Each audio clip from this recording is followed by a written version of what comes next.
Welcome to Attack with Larry C. I'm your host, Larry Christiansen. Looks like this will probably be my last episode of 2013. And we're going to start our show with a little tribute to the late John Grieve, who recently passed away at age 66. John was the 1973 U.S. co-champion with Lubosh Kovalik, El Paso, Texas. And at his heyday, John was a feared attacking player known for his fine attacking play, especially the Najdorf Sicilian, the Sicilian in general. He was quite adroit at handling the complications of Sicilian attacking lines. And also, John was a very opportunistic and creative, combinative player. And here's one of his finer efforts. This was played in Lone Pine, 1973, a bit before his very successful 1973 U.S. Championship. His opponent was the late Larry Evans, and this was played in the last round of the tournament. Whoever would win this would receive a high prize in Lone Pine. I think they were destined to get 5.5 points each, whoever would win this game. And I was on an adjacent board watching this, and both of you have the rather nervous Larry Evans, whose eyes were forever blinking, and he would make little motions of the board, and the dead quiet, deadpan John Grieve, I think, perched on his chair. He had a interesting way of sitting at the board. He would actually sit with his legs on the seat of the chair, not on the floor, and also always very calm in his motions, almost robotic. And here we see, after move 32, Larry Evans, a notorious pawn grabber, is up 2 pawns. But Grieve has assembled quite a cast of unfriendly characters around Evans' somewhat denuded king on h1. And here Grieve actually has very good compensation for his 2-pawn deficit. Let's see how this game concluded. Grieve threatens a mate on g2. Evans now covers it with queen d2. And now black notices there's a back rank issue with his rook and king. So what does he do? He improves the rook. And I'll never forget the next move here. Evans now banged out bishop e7.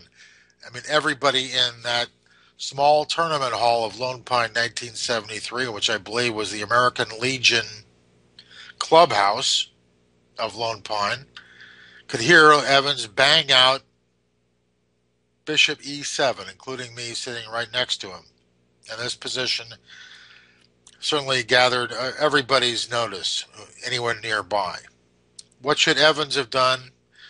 Bishop c5 was a safer choice, covering his back rank.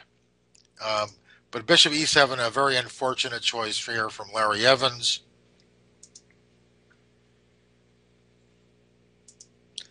And that was met here by the calm and brilliant knight h3. A very pretty position indeed. Lots of pieces hanging, especially White's poor king on h1. So queens are hanging, rooks are hanging, queens are hanging. So here, of course, if queen takes g5, black delivers mate. Ditto with bishop takes g5. Evans instead, in desperation, played queen e2. And here we have the classic overloading theme. Evans' queen gets overloaded. Too many chores for the poor lady. Here, Grieve calmly and robotically played queen d2. And here, in a very picturesque setting in Lone Pine, here Larry Evans resigned. That's a key victory for John Grieve and a precursor to a very successful year for him, where he won the U.S. Championship, several other big tournaments, I might add.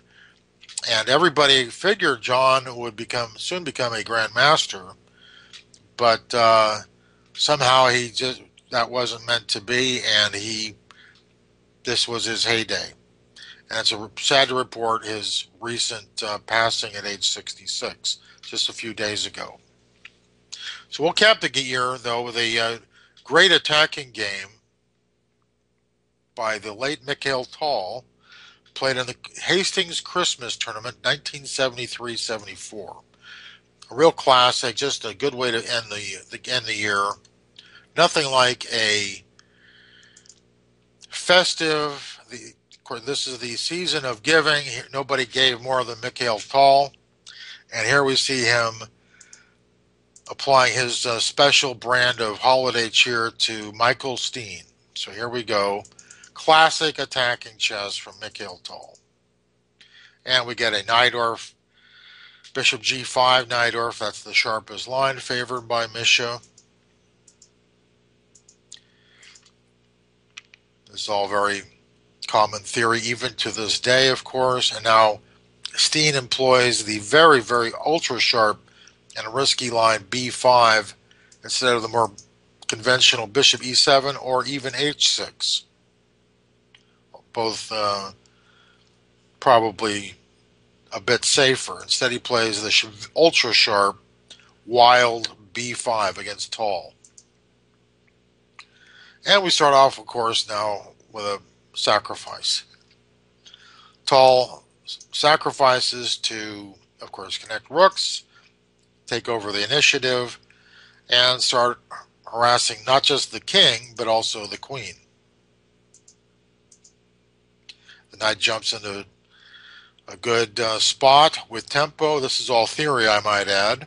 And here this works in conjunction with e5. Threatening queen takes a8 or knight c7 check. Take your pick. Black's reply is forced. He must answer attack with... Actually, it's not forced. He has a pretty interesting reply here in rook a5. That's considered a valid alternative to the game continuation bishop b7. Very complicated. There are pages and pages of analysis on this. But rook a5 is indeed a valid alternative to the game continuation bishop b7. Counterattacking, attacking the queen. Tal now plays queen e2.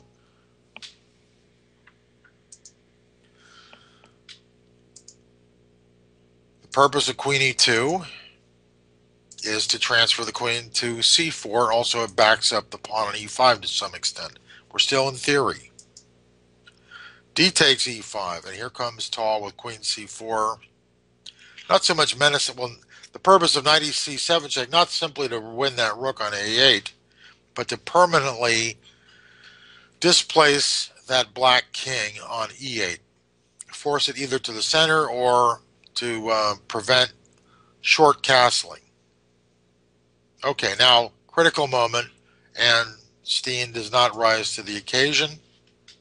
What should he do? He should play the less ambitious bishop e7, which is recently seen I'm talking the last 7 years or so. This was seen in the game Neidich-Gelfand from 2006. That game ended in equality after some sharp complications. I believe rook takes d7 was tried, and wild complications. Black seemed to be nearing defeat, but after I'll just present the variation. Knight c7 check, king f8. Knight, it's not interested in that rook. He plays rook takes d7 to break down black's defenses. Knight takes d7. Rook d1 to bring more pressure to bear on the black knight. And of course, if knight f6, then f takes e5 is very powerful. Gelfand answered correctly with bishop d5, and the game somehow ended in a draw. Obviously lots of fodder for analysis. Really not part of our discussion here. But bishop e7, no question about it, is a better move than the choice adopted by Mr. Steen, which was perfectly logical looking bishop c5. What does Tal do with it? First, he trades off one of the key defenders in black's position and forces g takes f6, and which creates a very hole-filled black king area, to be followed by, of course, the elimination of the other knight. Rook takes d7. And when Tal played this move, of course, he reckoned on the possibility of bishop e3 check. King b1. Now he's got ideal king position, totally safe and secure, while black's king is in the middle of a minefield. And now white brings up his final reserves. He's down a rook, but he still has plenty of unfriendly attackers ready to pummel the black king. And indeed, actually, black's position, as it turns out, is not playable.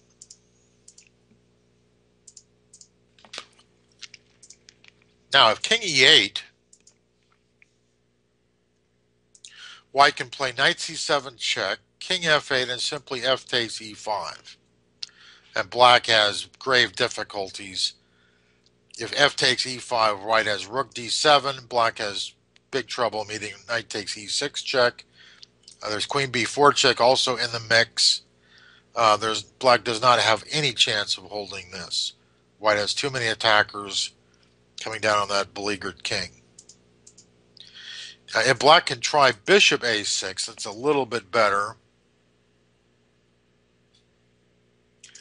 But that should fold up after queen c6, paralyzing queen move, hitting the rook, but also keeping a aim at the black king. After king g7, white first denudes the king a bit more with e takes f6 check.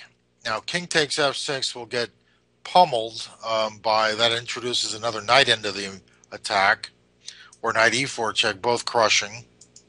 If black tries to hide off on the side with king h6, white simply plays knight takes a6 here, and with a absolutely crushing position. Let's say if then queen b6, desperately trying to trade queens, white plays the powerful centralizing crusher queen e4. The point being, if rook takes a6, white has a rook lift, rook d3, that quickly settles the issue. Not just getting that bishop, but also preparing to deliver mate against the black king. And black really has no defense. He's got some feeble defense like rook a5, rook takes e3, but he's totally busted. So king e8, king e7, very similar to king e8, also loses. So Steen tried instead bishop d4 to at least force the reduction in material. Tal now plays f takes e5, and every little bit helps. Opens up black's king position a little bit more. Now he takes. So he's a full rook down, but black's king is helpless. And here we go. King hunt is underway. Of course, king e8 drops the rook on h8, so this is forced. And bishop d5, very similar to the game, also loses after knight takes. Check. Okay, now if king e8, white plays the absolutely devastating knight b5. Bishop d5, knight c7 check. Now it's instructive here. After king d7, who wants that rook? Not me. We take the bishop. Much more important. ed, rook takes d5 check. And black is helpless. King e6, queen c6 check. Get down there, king. King e7, rook d7 check. And if king f8, queen f6, how many threats are there with one move? Well, two big ones, and that's enough. No counterattacks for black to speak of. So Steen tries king f6. Notice the knight there he's sort of dominated by that bishop, so it's basically the queen and rook playing the major mating players. Here comes the rook. King g6. Queen e7. Now some quiet moves. These are the real tough attacking moves that separate the talls from the everyday players. And here Tal finds absolutely the precise square to create the most havoc, coming into f6 and f7, both at the same time. Now if black plays queen e5, that's the most plausible defensive resource.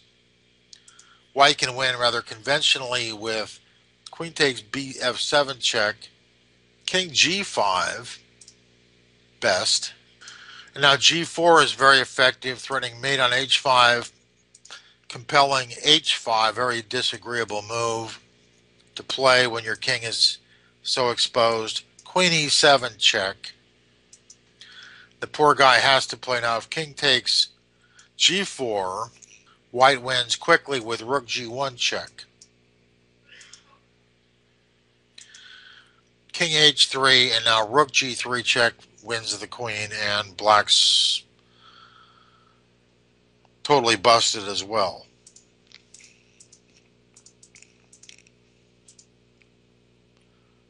So after king g5, g4, h5, white can pour it on with h4 check, of course, to open him up further. King takes h4. King takes g4, rook g1 check is similar.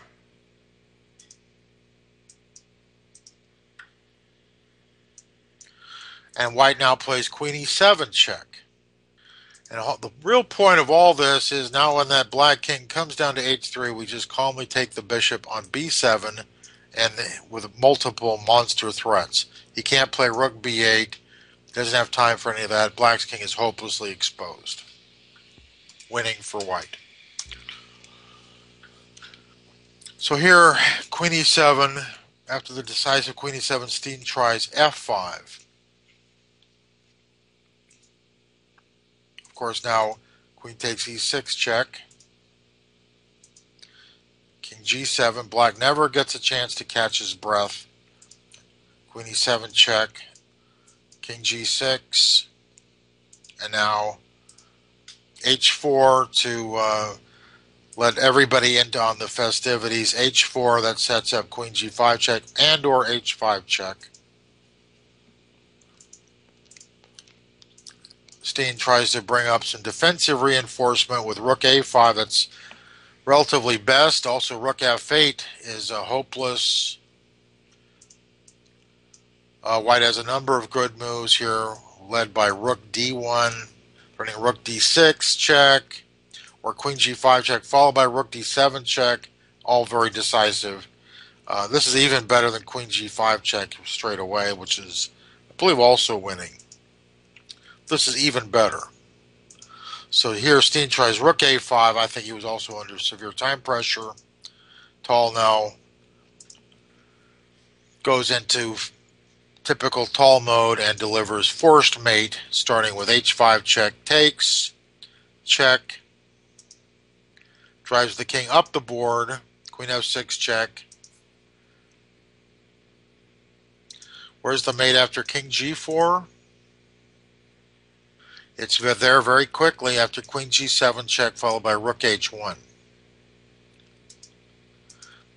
So up the board the king goes, queen g5 check, king h2, queen h4 check. Let's not leave the knight out. King takes pawn, rook f2 check, king g1. Yes, I've seen many cases where they've played queen h2 check. Oops, forgot about that. Tal never played such monstrosities. Very generous man. He lets that knight now deliver the crowning blow. Only its second move of the game, and it delivers mate with 92 mate. Classic Mikhail Tal Christmas King Hunt. And that'll do it for 2013 and this episode of Attack with Larry C. Have a great 2014, everybody. Let's have some happy king hunting in the future. Okay, bye for now. Hi, this is Grandmaster Damian Lemos. First of all, I hope you enjoyed this video. If you would like to receive more free chess videos from us, you can just click the subscribe button below. I would also highly recommend signing up for my free mail course, The 10 Grandmaster Secrets to Dominate Chess. During this exclusive course from onlinechesslessons.net, I'll share with you my own Grandmaster shortcuts to effective attacking, defending, and growth hacks to improving your chess without complicated books or memorization. So sign up by clicking the sidebar on the right, and I know you won't be disappointed.